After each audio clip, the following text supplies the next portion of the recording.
चंद्रमा लीला शीश धार सोहे चंद्रमा लीला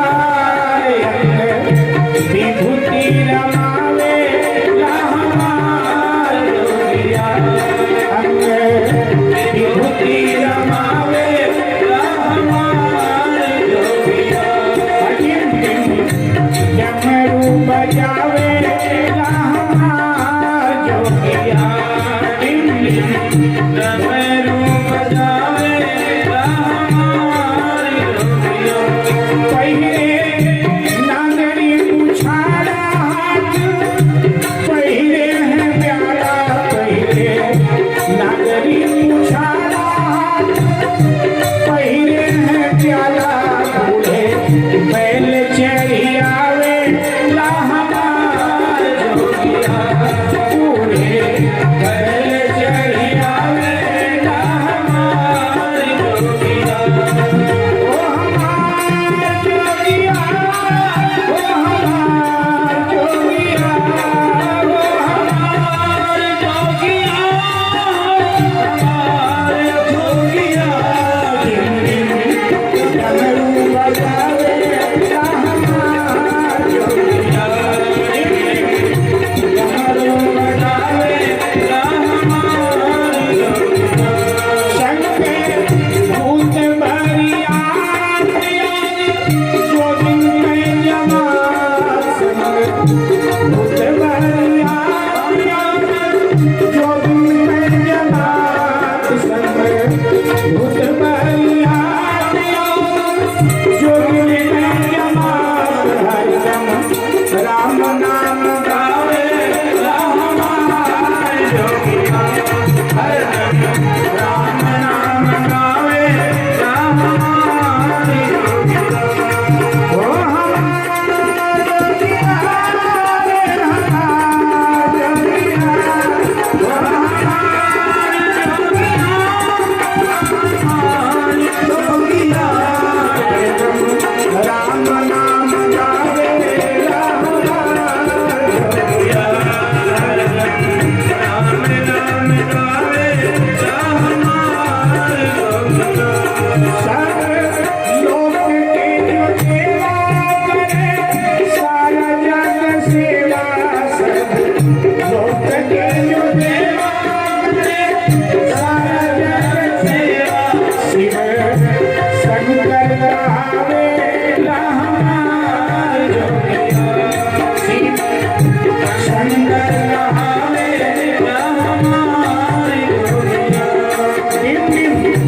डमरू बजावे ला हमार जोगिया डमरू बजावे ला हमार जोगिया ओ हमार जोगिया रे हमार जोगिया ओ हमार जोगिया हमार जोगिया हरदम राम नाम गावे ला हमार जोगिया हरदम राम नाम गावे ला हमार जोगिया डमरू बजावे ला हमार जोगिया डमरू बजावे ला हमार जोगिया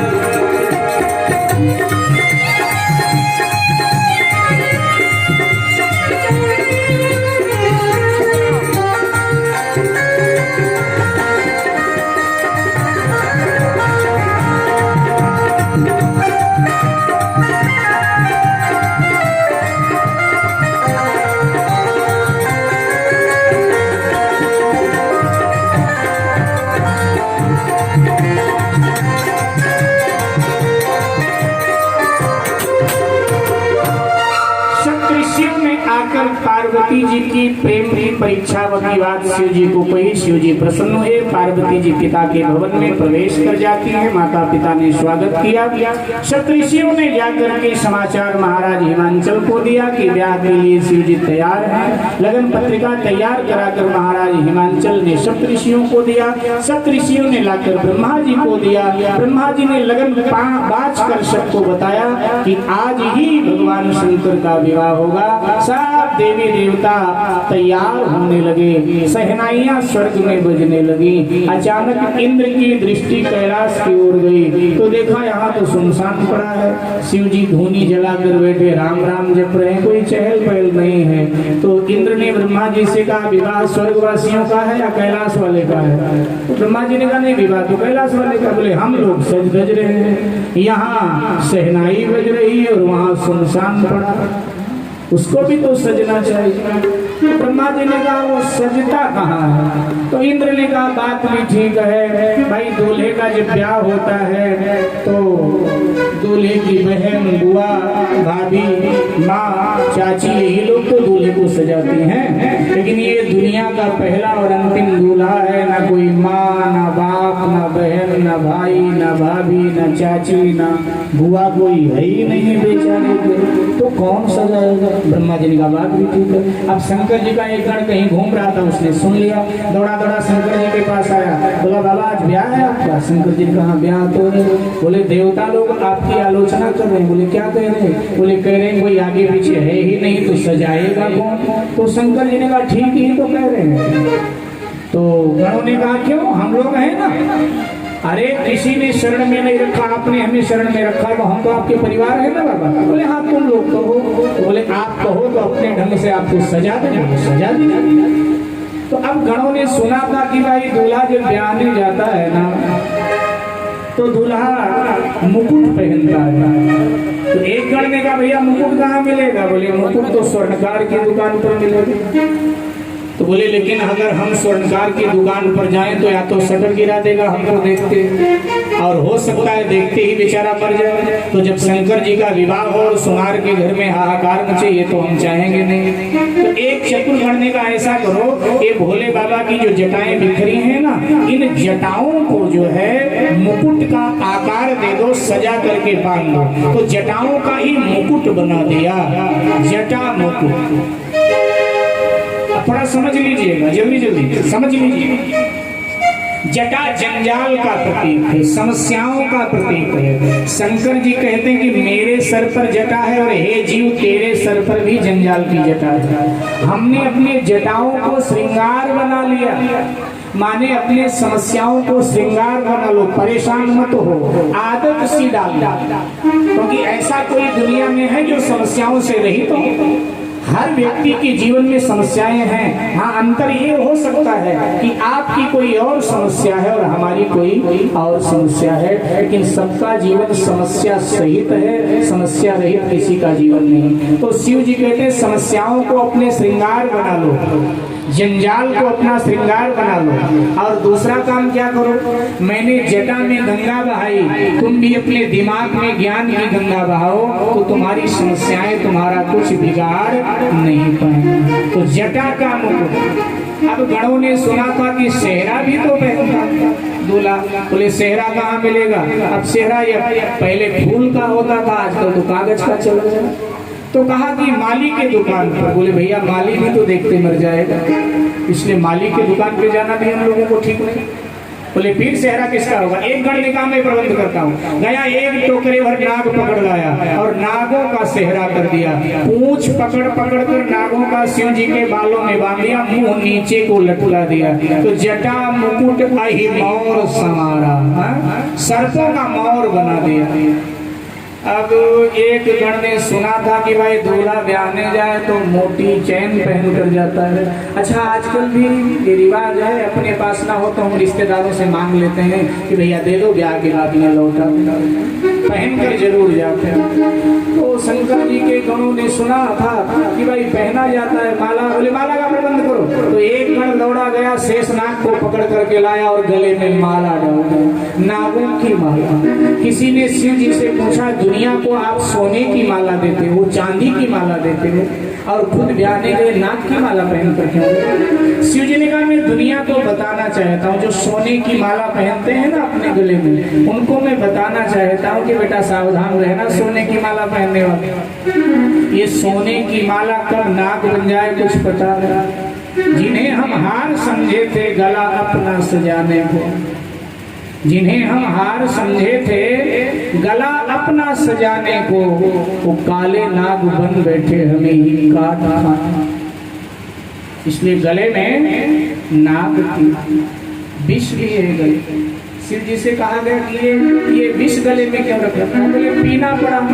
बोले पीना तो पड़ा, लेकिन नीचे क्यों नहीं उतारा गले से? बोले नीचे उतारता तो दिल को जलाता।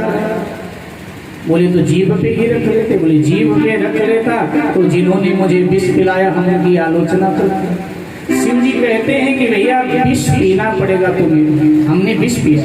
कोई अच्छा काम करोगे, समाज सेवा करोगे, भगवान की भक्ति करोगे, राष्ट्र सेवा करोगे, भगवान का कथा कराओगे, कीर्तन कराओगे, भंडारा कराओगे, तो ये मत समझो कि समाज तुम्हारी प्रशंसा करेगा। तुम्हारे अपने लोग ही मुंह पर तुम्हारी प्रशंसा करेंगे, लेकिन पीठ पीछे कुछ ऐसा बोलेंगे जहर की तरह आपको तीखा लगेगा। तो क्या करें? शिव जी कहते हैं कि आलोचना रूपी, निंदा रूपी विष को पी जाओ। कैसे पिए? तो शिव जी बताते हैं जीभ पे मत रखना, वरना तुम्हें कोई गाली देगा तुम उसको गाली दोगे, तुम्हारी कोई आलोचना करेगा तुम उसकी आलोचना करो।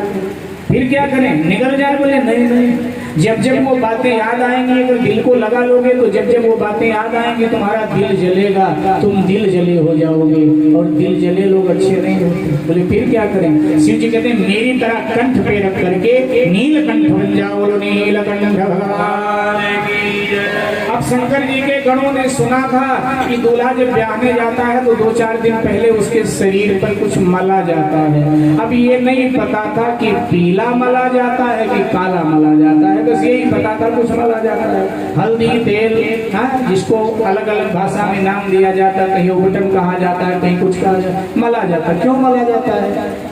हल्दी तेल सौंदर्य वर्धक पदार्थ है, उसको मलने से शरीर में बार बार सौंदर्य में निखार आता है, इसलिए वह सुंदर लगे, दूल्हा सुंदर लगे, उसको मला जाता है।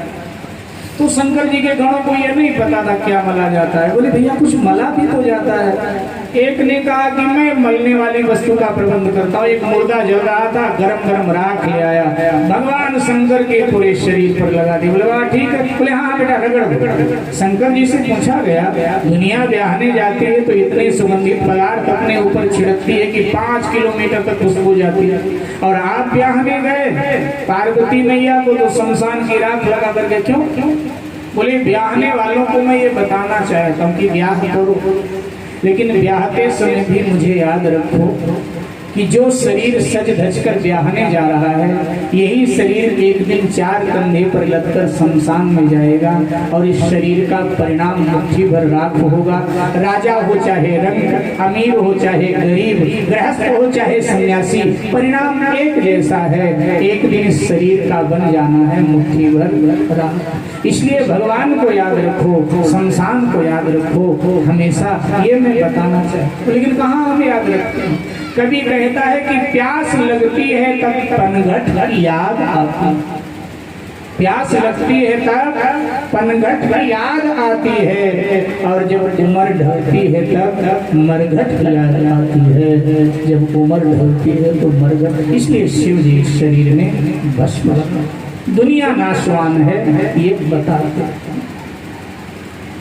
क्या भरोसा है जिंदगी का? गाऊंगा नहीं सुनना, फिर किसी दिन गाऊंगा। तो शरीर में शमशान की राख। और आप दुनिया ब्याहने जाए तो कटार लेकर, कृपाण लेकर, शिव जी ब्याहने गए तो हाथ में त्रिशूल है। त्रिशूल में 3 फंके इस तरह हैं, एक काम, दूसरा क्रोध, तीसरा लोभ। शिव जी कहते हैं ब्याह करने से पहले काम, क्रोध, लोभ को अपनी मुट्ठी में कर लो, फिर विवाह करोगे तो तुम्हारा गृहस्थ जीवन बंधनीय बन जाएगा। और अगर काम, क्रोध, लोभ के मुट्ठी में तुम हो गए तो तुम्हारा गृहस्थ जीवन बंधनीय बन जाएगा। वैल पर चढ़ कर गए हैं, वैल धर्म की सवारी है। देवता भी सब कैलाश पर उतरे हैं, और यहाँ से बारात आगे। देवताओं ने कहा कि भैया शिव जी को आगे करके चलोगे तो ऐसी बारात को देख करके हिमांचल बारात वापस कर दे, ना भोजन मिलेगा ना पानी मिलेगा। फिर क्या करें?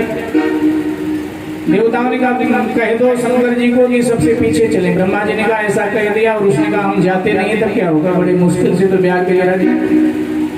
बोले फिर ब्रह्मा जी ने कहा ऐसा करो तुम लोग अपना अपना समाज लेकर के आगे निकल जाओ, अपने आप पीछे छूट जाए। तो सात देवता समाज ले लेकर के आगे निकल गए, शंकर जी पीछे छूट गए। गरुड़ ने कहा बाबा ब्याह में तो दूल्हा आगे चलता है, आप पीछे छूट गए और ये लोग आगे जा रहे हैं। शंकर जी ने कहा छोड़ो, सम्मान के भूखे जाने। शंकर जी के गरुड़ ने कहा ब्याह आपका है, लेकिन आपके समाज की संख्या कम है। बोले बढ़ाना चाहते हो? बोले हाँ। बोले ऐसा करो कि शमशान की राख लेकर 10 दिशाओं में उड़ा, और शमशान की राख लेकर 10 दिशाओं में उड़ाया। जितने भूत प्रेत ऐसा, किसी का मुख गधे जैसा, किसी का मुख सुअर जैसा, किसी का मुख गीदड़ जैसा, कोई दुबले पतले धागे की तरह, कोई मोटे तगड़े हाथी के तरह, किसी के कई आंख, किसी के एक ही नहीं, किसी के शरीर में हाथ पांव, किसी के शरीर में एक, कोई लूले लगड़े, सब आ गए, सबका स्वागत होता है। बारात आगे बढ़ी। देवियों ने जब शोर हुआ पीछे मुड़कर देखा, थोड़ा भयभीत हो गई है बारात देखकर। अपने पतियों के कंधे पे हाथ रखा और कहा ये कैसी बारात है?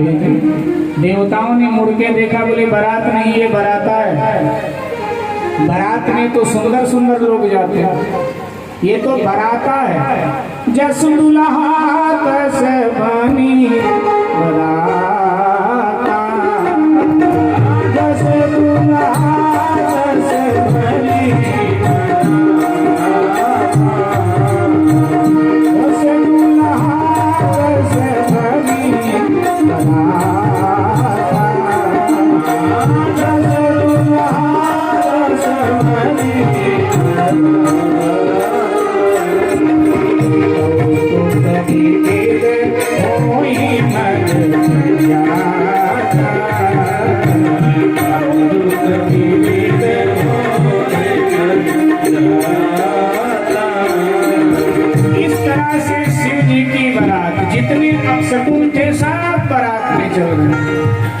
राम जी के बारात में शुभ शकुन गए थे, शिव जी के बारात में सब अपशकुन जा रहे हैं। बारात आगे उधर पार्वती जी का सखियों ने पार्वती जी को स्नान कराया, उनका श्रृंगार हो रहा है, कंगन आदि बांधा जा रहा है, क्योंकि बारात आ रही है, सूचना मिल रही। तो आइए सुनिएगा कंगन कैसे बांधा जा रहा है। ब्याह लीला में प्रवेश करते हैं। भाव साहब गौरा जी की शादी रचाई, बांधो सखी कंगना, हो बांधो सखी कंगना। तालियों का साथ देंगे। पार्वती जी का विवाह है, इसमें तालियों का साथ है।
हुई है बड़ाइयाँ, बेटी गौरा हुई है बड़ाई, बांधो सखी कंगना,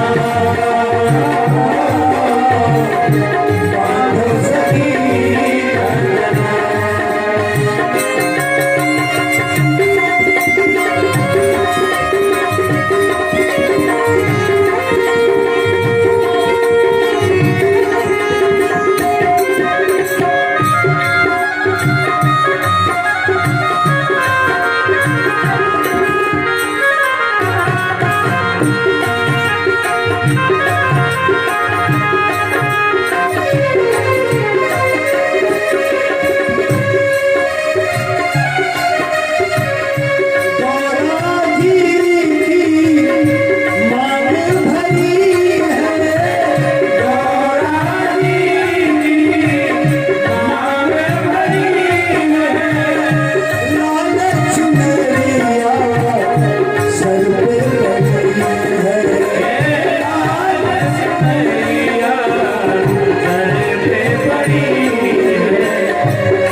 एक बारी गौरा जी के लिए हाथ उठा लीजिए सभी का बिल्कुल सीधे और माता गौरा की विदाई कर रहे हैं हमारे गुरुदेव जी और यही कह रहे हैं जाना है उस देश सखी जहाँ कोई नहीं